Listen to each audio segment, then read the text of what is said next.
Oh, how excited I was. I was excited that I was finally going on my second expedition down to Antarctica. It was a expedition associated with NOAA. We were going to go down and research for the summer and research the effects of anthropogenic climate change on the Antarctic ice shelves and the temperature and the effects it had on the wildlife. It was my second time going down there and first time in 3 years, and I couldn't wait to get down there. There was something about the coldness and the ice shelves, the mountains, the penguins, the seals, the orcas, the birds, the colony of birds. I just couldn't wait. It's one of the final frontiers on the planet. Probably one of the least explored, if not the least explored, part of the planet, and the place seemed to hold such mystery. 3 years ago, when I first went down, I was part of a joint mission. It was a research mission, and a rescue mission all in one. We were supposed to do some research on as our primary goal, but the more pressing issue was doing a search and rescue, or a search and discover of a former research party that apparently disappeared from their station and were never heard from again. Looked for him for weeks, could never find a trace of him. There was 8 members in the group, but could never find any of them. No trace at all. No gear, no clothes, no research equipment, nothing. Just, it's almost like they completely vanished into thin air when you just didn't know where they went to. It was something that still lurked in the depths of my mind. What the hell happened to those guys? How come we didn't? The research station was the whereabouts of the men were never found out.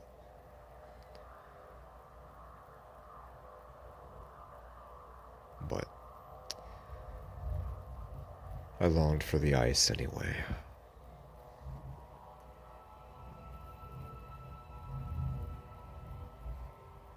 Our ship properly dropped us off to the location point. It was 10 of us. We got to the research station and loaded our gear and headed inside.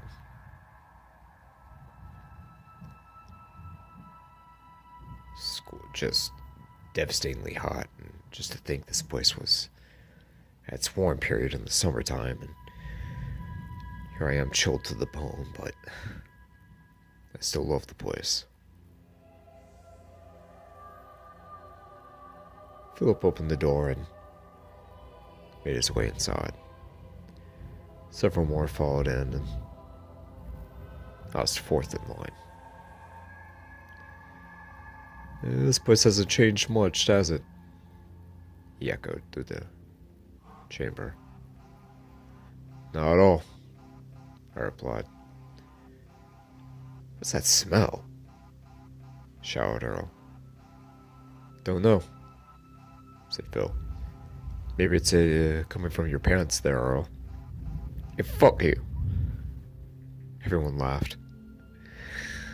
Let's just get our gear settled up and settled in and start doing our experiments, commanded Earl.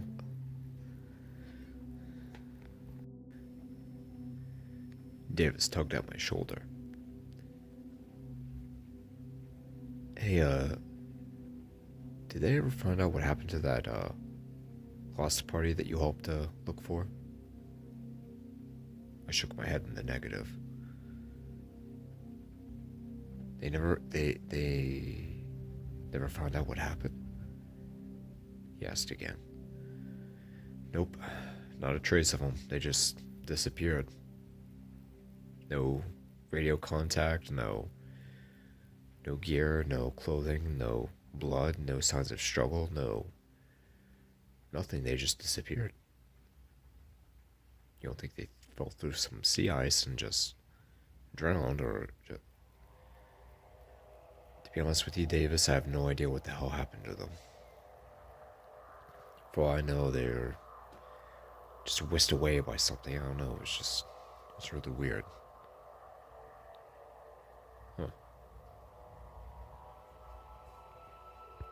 I've never heard of anything like that before, have you? No. I shook my head. Him and I continued conversing for several more minutes, and finally the team began to have dinner in the kitchen.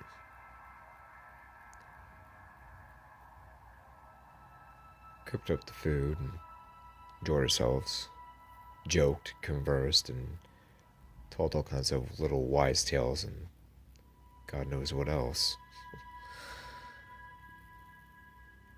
The majority of people had checked out, turned in, and went to their rooms to get some sleep for tomorrow's research. Davis and I were the only two that remained at the table. For real, they never found anything of them. Yes, Davis, we never found anything. Okay, I didn't mean to annoy you. Yeah, I know you don't, but I know it's hard to believe or comprehend, but we didn't find anything of them. There was nothing left. They just disappeared. They were gone. Feds had been on it for quite some time, and they haven't found anything. We notified Russia, Canada, Norway, pretty much all the other nations to come down here to research, and nothing. Nobody's ever found anything. It's so weird, he whispered. What do you think that... Just as he was beginning to continue, we could hear something off in the distance. A long, deep howl.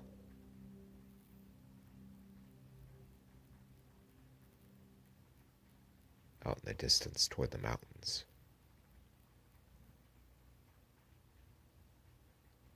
I looked at him and he looked at me. The hell was that? I whispered. Hear it one more time.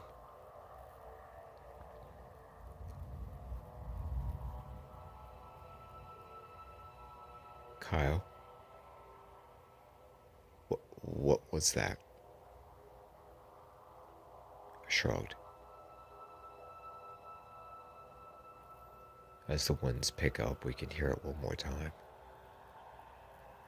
It seemed extra long and extra deep, but it seemed to fade away off in the distance. Kyle, what was that? I don't know, it's not an elephant seal, it's not a penguin, it's not a leopard seal. I've never heard of a land animal here down here specifically, that can vocalize like that.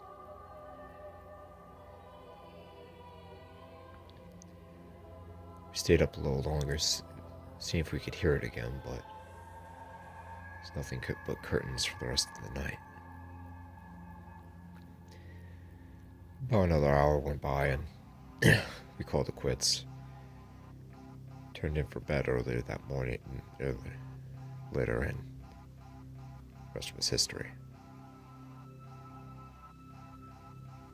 I woke up the next morning.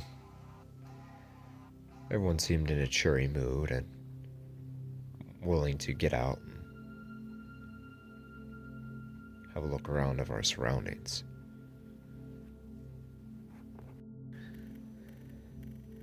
I had breakfast.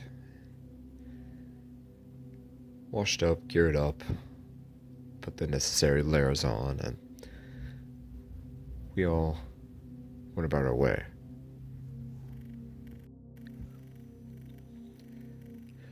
Several of us packed into the inflatable and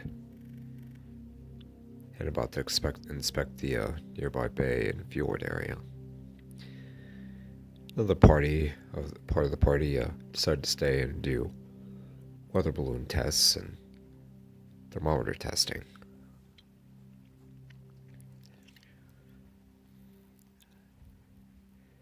We packed into the inflatable boat,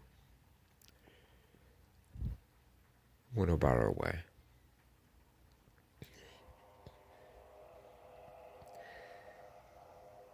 Haven't seen any penguin colonies in the area, I remarked. There's one up here a ways, about a half a mile, said Earl. Should be stumbling upon it in a few minutes.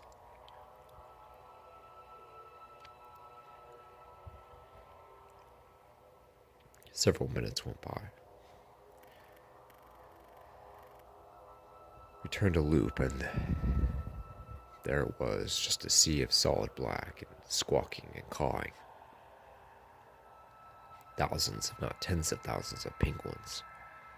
Emperor penguins, enormous. The rookery was something to behold. Just a non-stop sea of black. I bust out my Nikon and took some pictures. Davis started to record on his camera. Ah, so many of them, said Davis. Earl nodded his head and I smiled, nodding.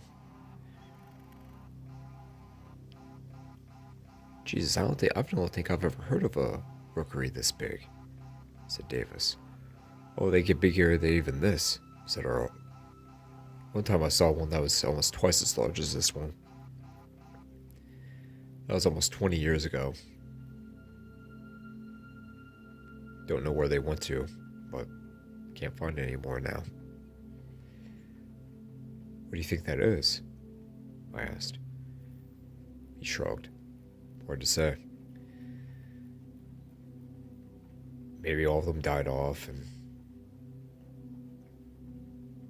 maybe it was something that was pollution, or maybe they're poached. I don't know. People poach penguins?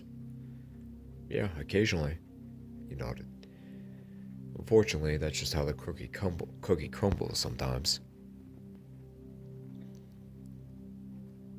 It's anyone's guess what happened to them. Maybe they got eaten by something else. Like what? All kinds of things. I mean, poached by humans, orcas, leopard seals. Who knows?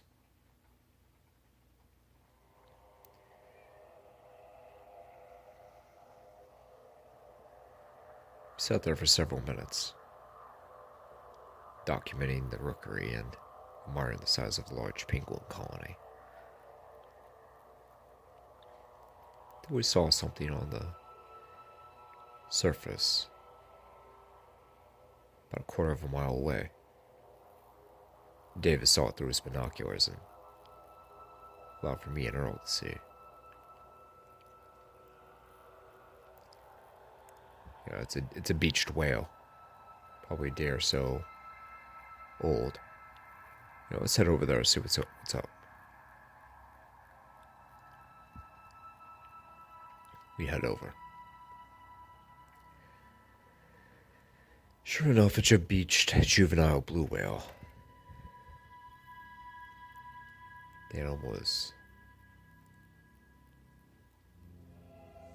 Ripped. Just ripped limb for limb, almost, it seemed. Ah, looks like the orcas have been having fun, said Earl. Yeah, a pretty big sized pod too, by the looks of it. Yeah, tongues are gone. Liver's gone. Earl paused.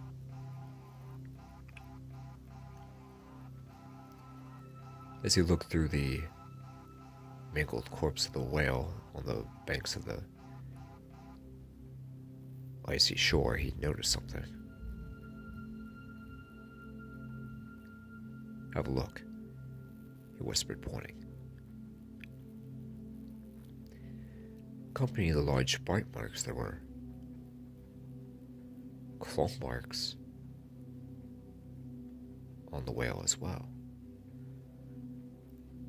Up along the spine and even on the underside. On the stomach, on the... Jesus, whispered Earl.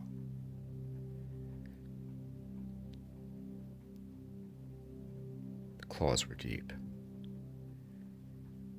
Large, much larger than a tiger or a lion. Hell, even larger than a polar bear or a grizzly bear, a brown bear.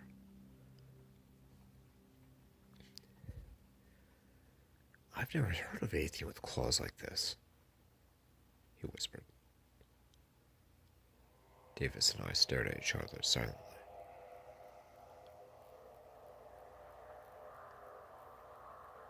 Earl was starting to have a second look at the bite marks. Wait a second. Wait a damn second. Those aren't even orca bites. They're too wide. They're too... Earl shot a flabbergasted look at Davis and I. You guys getting this? He whispered. I had taken several photos and nodded. You bet I am. I've never even heard of anything like this before. Jesus, I hope these were made post-mortem. God, what the fuck? All three of us looked at each other, confused and not knowing what to make of the corpse that we saw before us. We didn't know what to make of it. We'd never heard of or seen anything like it before. A juvenile blue whale torn up, but... torn up by what? The bite pattern was too wide to be a orca, and plus it had claws. Possibly large claws.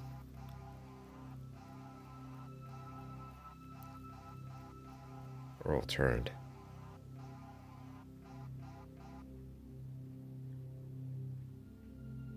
He borrowed Davis's binoculars once more and saw a pod of orcas chasing some elephant seals. A couple 100 yards up that way, he said. He handed the binoculars to me, and then I handed them to Davis. He continued to marvel at the dead whale corpse, shaking his head and rubbing his chin. Just wait till we tell the guys about this. They'll never want to believe us. Well, they'll believe us. We got photos and video of it, so it's gotta count for something. Still, I mean, what the hell was this? An explosion of blood burst out of the ocean.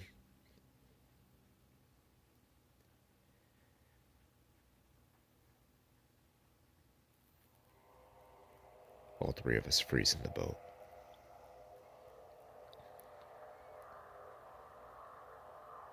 The pod of orcas retreat.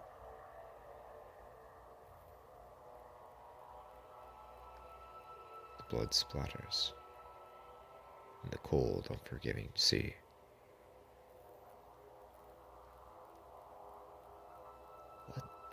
"Hello?" said Davis.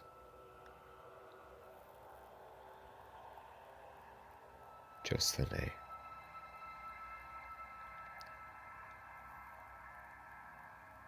severed orca head gazes through the surface.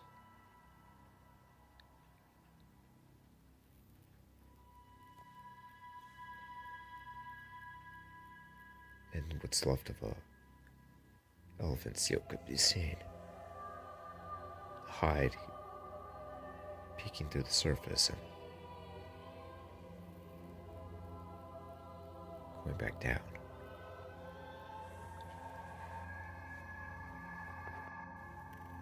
Then a giant black hand emerges out of the water, sporting incredibly long claws, grasps the orca's head, and pulls it down. "We're getting the fuck out of here right now," said Earl. Davis and I agreed, and we started up the boat, and we made our way back to base.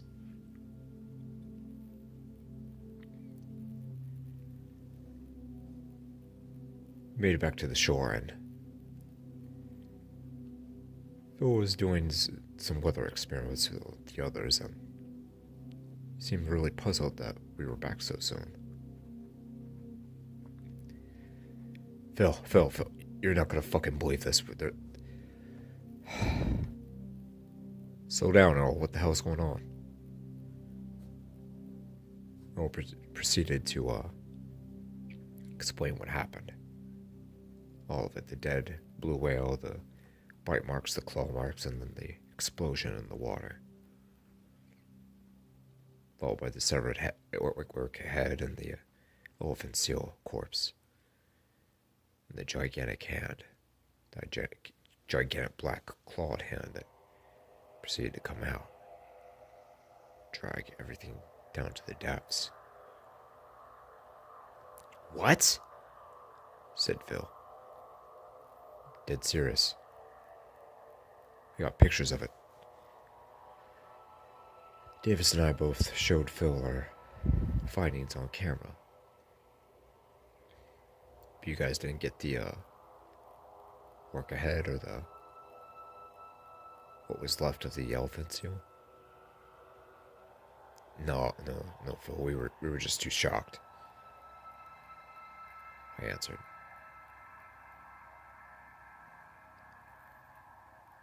Okay.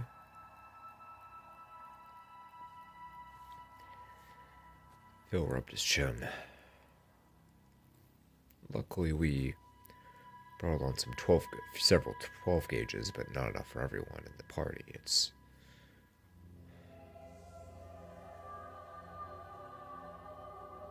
For the love of God, Phil, we don't even know what this thing is, shouted Earl. I know. Neither do I. Oh.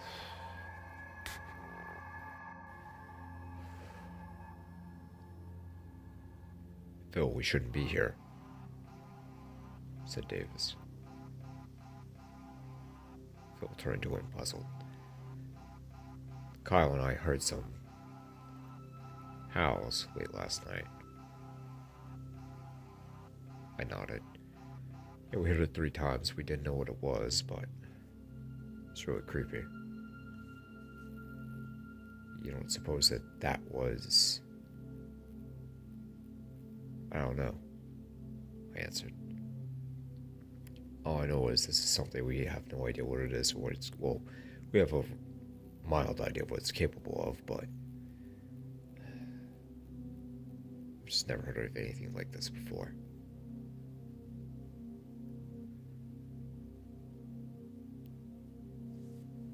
We got the shotguns out and loaded them.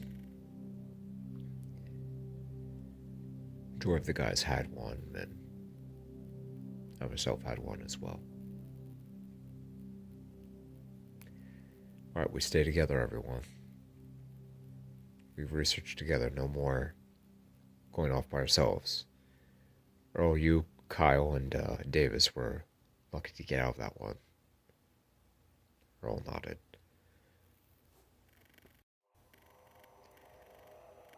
We began to do tests on an ice sheet not too far away. We were there for a few hours, and suddenly Jeff fell through the ice. The ice shattered underneath him. It was just... He was just sucked through. Jeff? Shouted Phil. All of us went over to the hole. The ice had to be 7, 8, maybe 9 feet thick.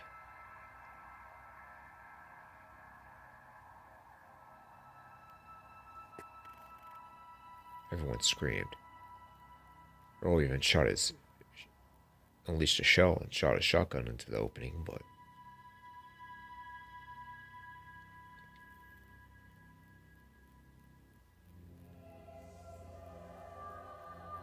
Phil put his hand underneath his chin. What the hell can go through all that thick ice and just suck someone down like that?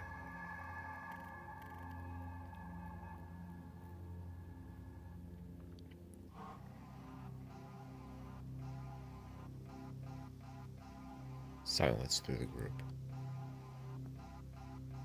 Phil, we shouldn't be here, said Earl. Yeah, I suppose you're right. I need to get a radio on someone and have them move us locations. Alright, let's go back, guys. Enough's enough. Let's go back. We went back to the research station. Phil contacted the authorities and explained our situation. Fortunately, there would be another ride out to another location for another 48 hours. I could just see the life leaving Phil's body. 48 hours? He shouted. Yes, there's a pretty sizable storm coming your way.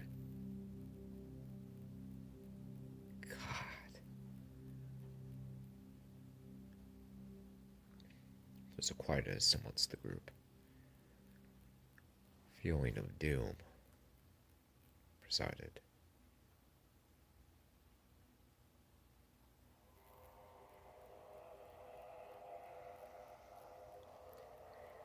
Dinner was really quiet that night.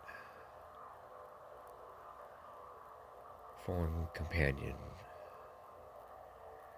still heavily on our minds, and that thing out there that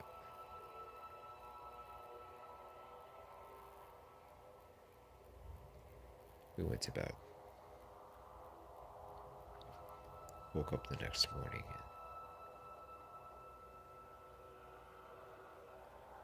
and looked out to see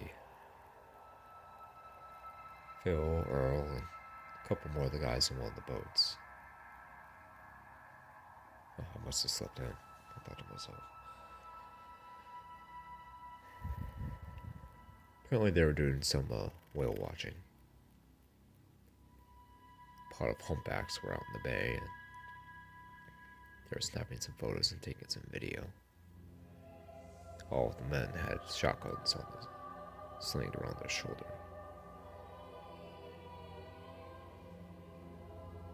Davis and I were still in the compound, as were a couple other men.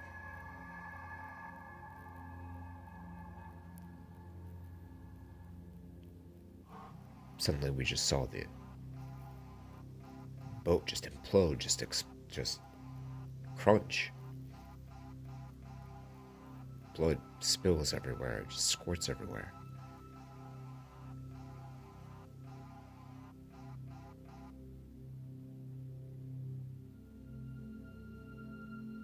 The boat goes down with the men, down into the icy water. I look at Davis, and Davis looks at me. One last time we see Phil's bloody, shaking body, blood coming out of his mouth. He comes up out of the water and his body is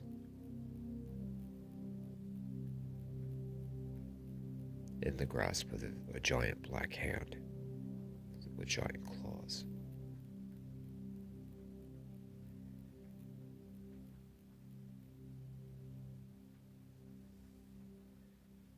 The hand grips tighter. Blood squirts out of his mouth and an inaudible scream.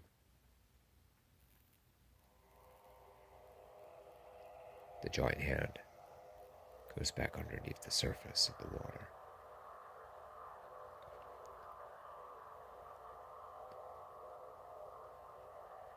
Davis and I burst out the shotguns,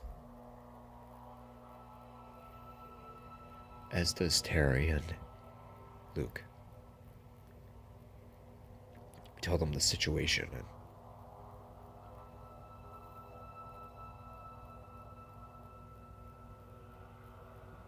all four of us go outside.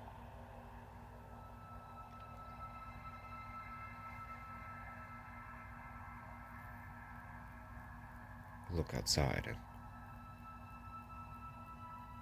Terry deploys the mini sub in an attempt to find out what the hell's going on.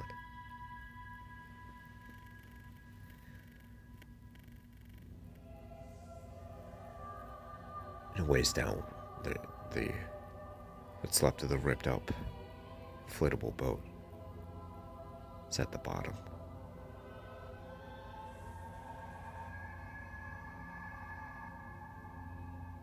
Drenched in blood.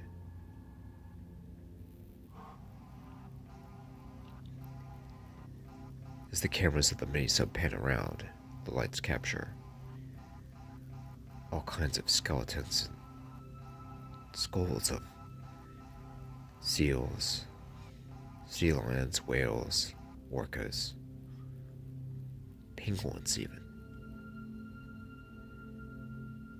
You even begin to see several humans as well.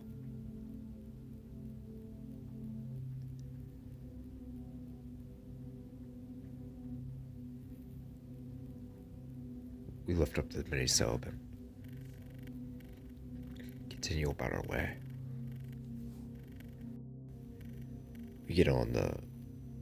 We send a distress signal immediately and we report our case back. We need to get out of here now, screamed Davis. Rescue inquired why we were so hasty and there's no time to exclaim. We need to get out of here now, I said. They agreed and sent an emergency pickup toward us.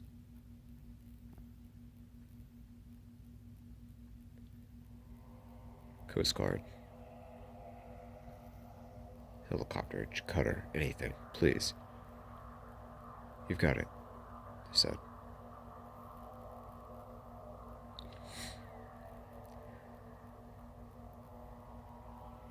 Davis and I began to notice that Terry and Luke were no longer alongside of us. We looked all around the compound and couldn't see them.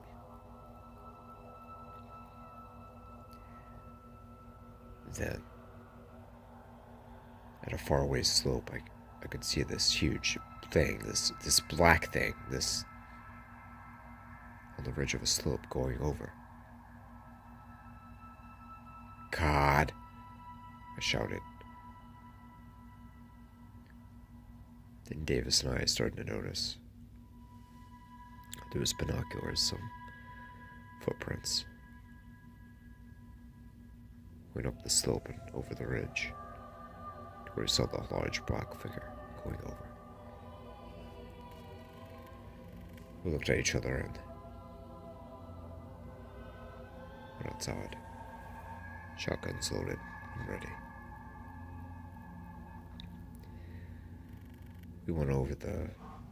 Took a while, but we went over the slope, over the ridge.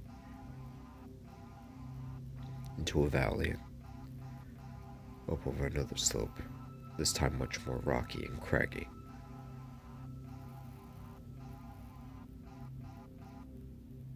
And then we saw this outcropping, this odd boulder covering on top of this ridge. It was really odd. Had all sorts of bones next to it. Human bones, whale bones, seal bones, penguin bones. Similar to what we saw under the surface in the water.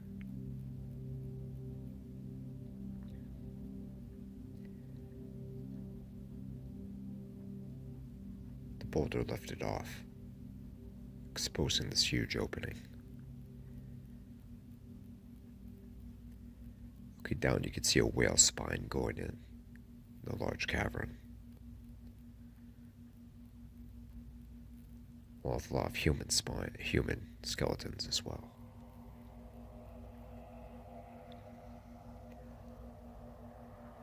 A stench and a stink that rotting flesh that can't be communicated or imagined emitted from the opening.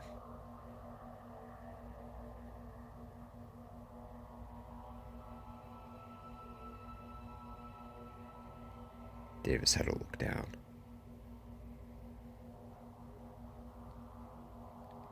The light of his shotgun shining into the opening.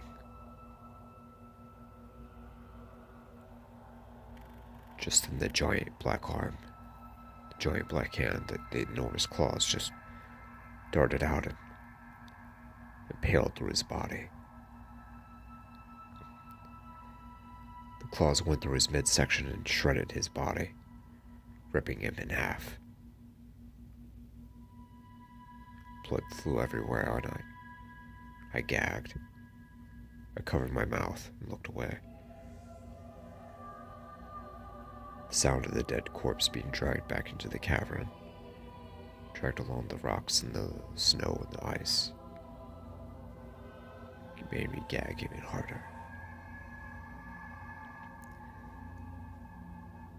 Then I felt a deep breathing, deep Darth Vader breaths.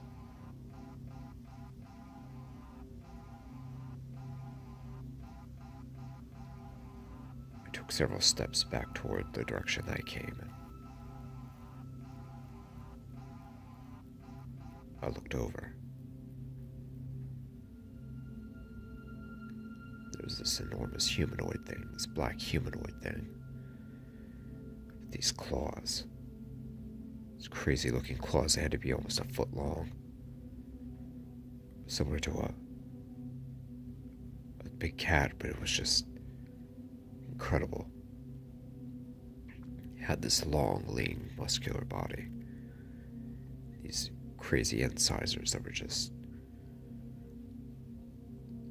in this head, this face that was human, but it wasn't. It was solid black with this crazy, short, thick hair. The animal was adapted to its environment. The fangs, the jaws, bone crunching, flesh tearing. A predator of predators. A beast of beasts, a monster of monsters. The beast looked down on me like a small ant. God, this thing was 25 feet tall. I don't know. It was incredible. It was out of this world. Never seen anything like it before.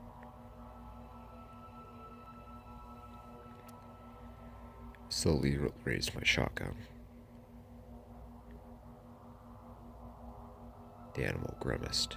The being grimaced. Frowned, giving me a death stare.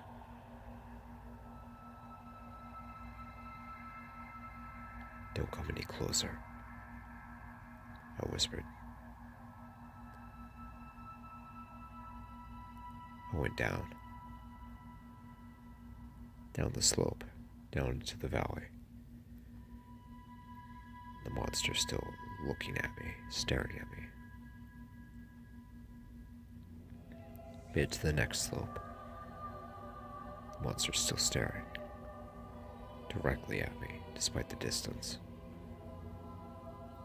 As I made over the second slope line, over the ridge, I began to book it. Through the thick snow and ice and rock, I just booked it. I ran.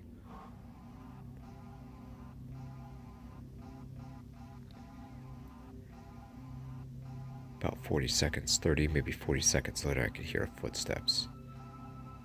Heavy footsteps.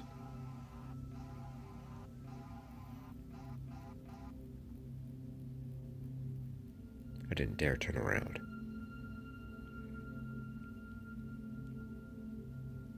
I finally made it to the compound, but I could feel the ice breaking underneath the heavy footsteps.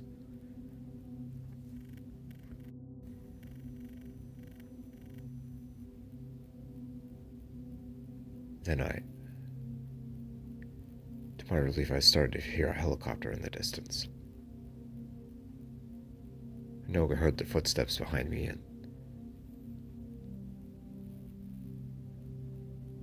I turned to look around to see, but nothing but footprints and tracks, but the sign of the monster that was the beast that was stalking me, that did us all in, the monster of the South, the monster of the Antarctic. It was gone. The Coast Guard helicopter swung in and picked me up. "It's just you? Thought there was a team of 8 people," shouted the pilot. "There was a team of 8 people." He stared at me gravely. "What do you mean?" We began to take off. About a mile or 2 offshore, I could see a large cutter. So we began to fly over the icy peaks. I point out the ridge over there where the thing was. One of the crew members raised his binoculars, and you could actually see the monster on top of the ridge. "That thing?" he shouted. I nodded. "Boy, you're lucky to be alive." I nodded. I looked through the binoculars, and I couldn't tell exactly, but I could have sworn that the beast... No, the beast was staring directly at me. Even though I was such a far distance away, it was staring directly into me. It knew I was there. It continued to stare at me as we flew down into the horizon and away from this damned continent for good.